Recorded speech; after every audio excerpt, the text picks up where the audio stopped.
welcome to Bonita's Kitchen and thank you for joining us. What I'm going to be making today is a delicious, I'm going to say boilers of chicken and beef broth, also known as stock. So the reasons I'm sharing this with you today, I get many requests how to make your own homemade beef or chicken broth.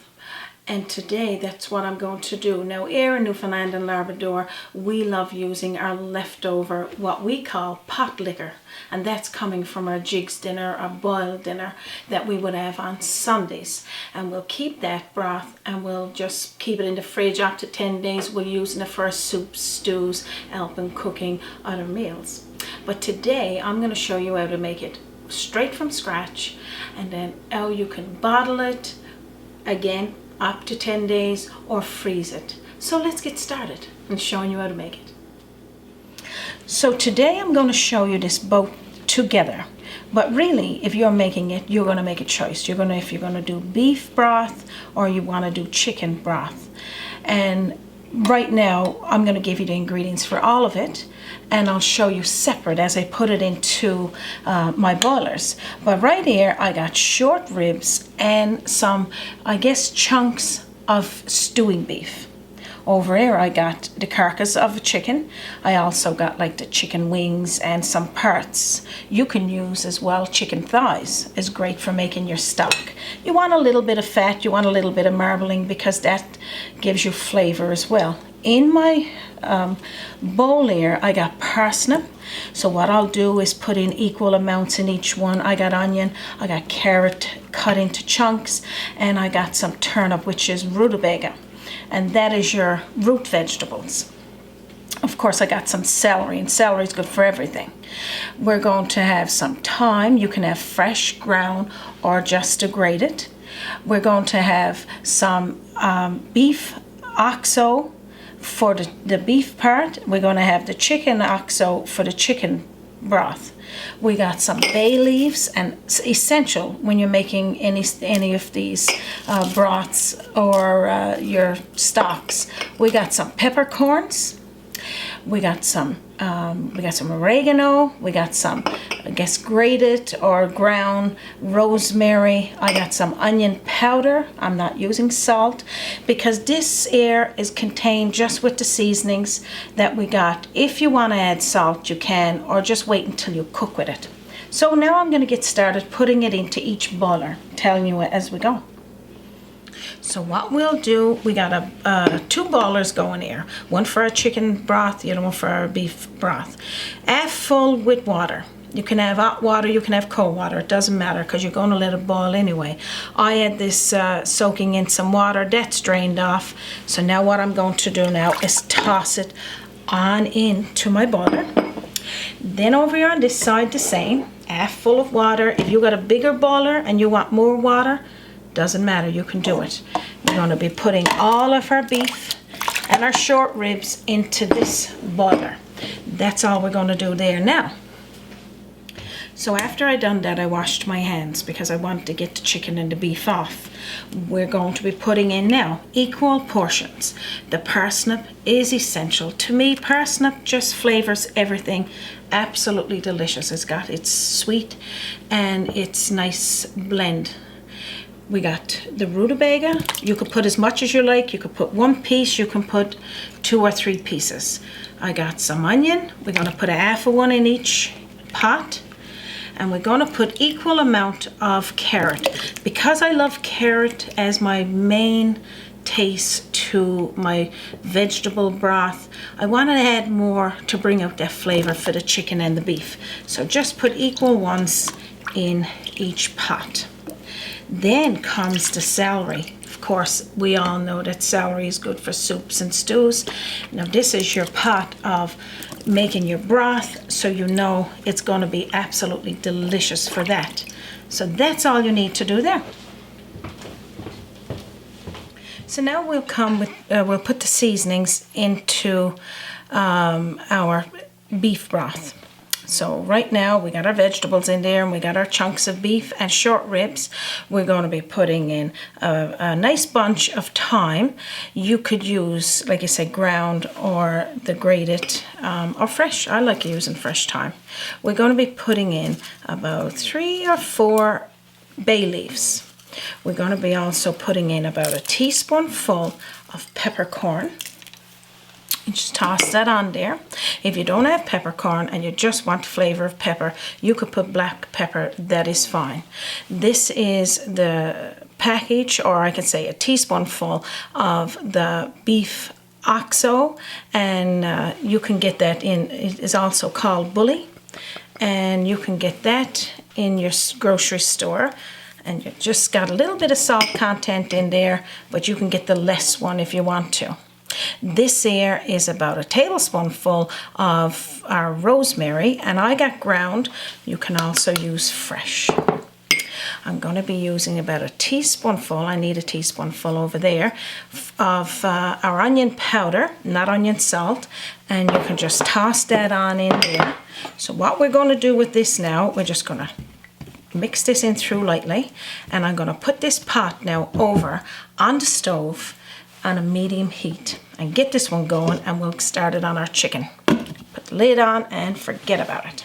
So now we're going to do the chicken broth, and again, like you said, you only got to do the one if you're going to use this for a soup, stew, your gravies, or just cooking anything with. We got all of our vegetables in there and our chicken parts. We're going to be putting in again a bunch of thyme. Love, love, love having fresh thyme in anything. Again, our bay leaves and our teaspoonful of peppercorn. Tablespoonful of onion powder, or a teaspoonful or a tablespoonful, it doesn't matter. The same thing with the chicken oxo. You can put this in there about a tablespoonful. Toss it right on in. And now I'm going to be using in this about a tablespoonful of oregano.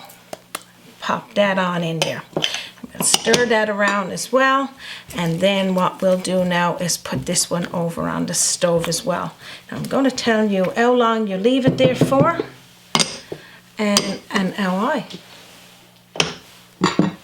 So now what I'm going to do is put my 2 boilers over on my stove top on a medium to high heat, and then you can set the clock, or you can just put it there.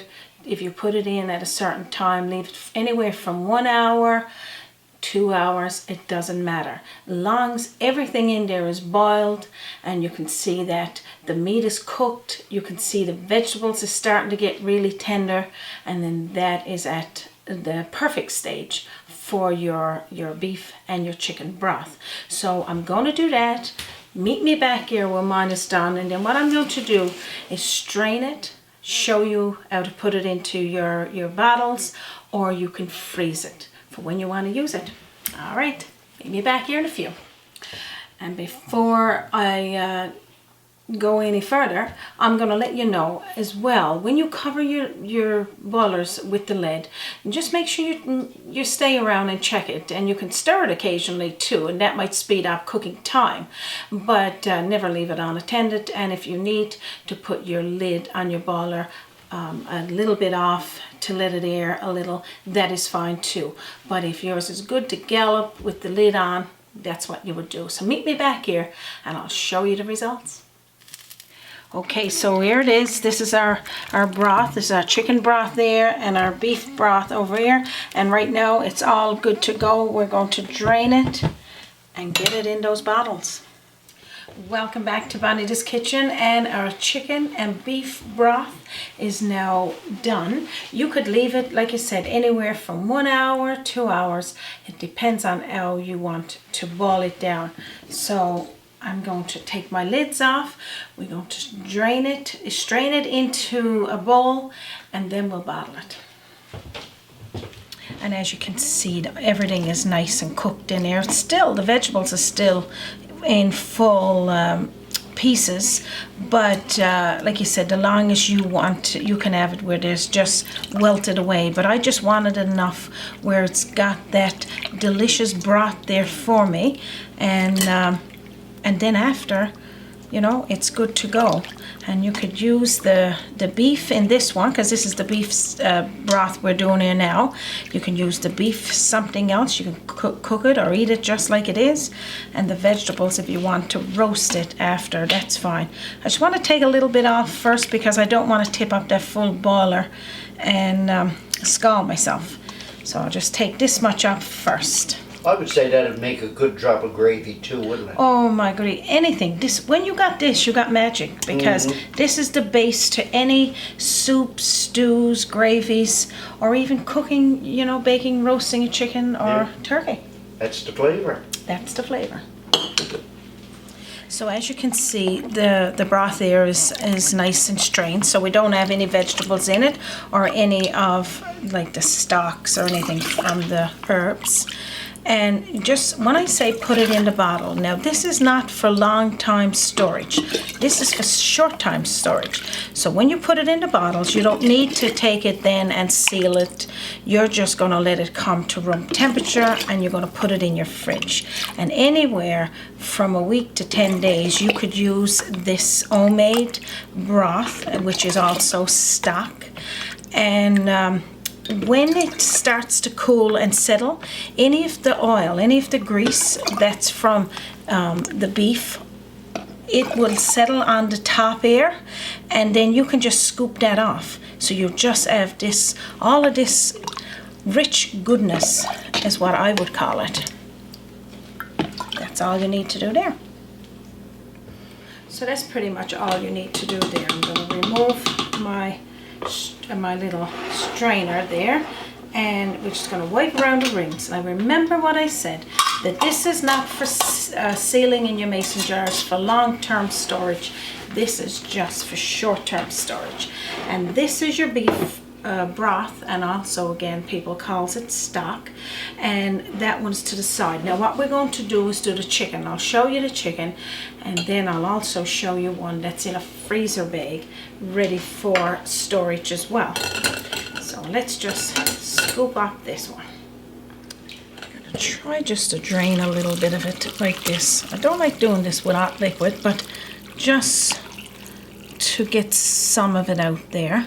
And as you can see, everything, I mean, all that's just edible, and it's so delicious.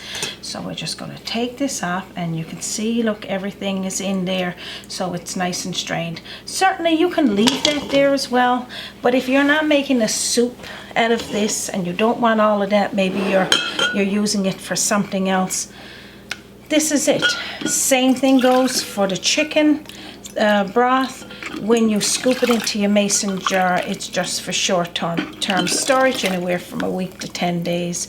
You can scoop the oil, or what we call the grease, off the top of the broth after it's cooled and settled, because you don't need that, because like you said, chicken parts got a little bit of skin on there, which is the fatty part, which, and again, it's flavor.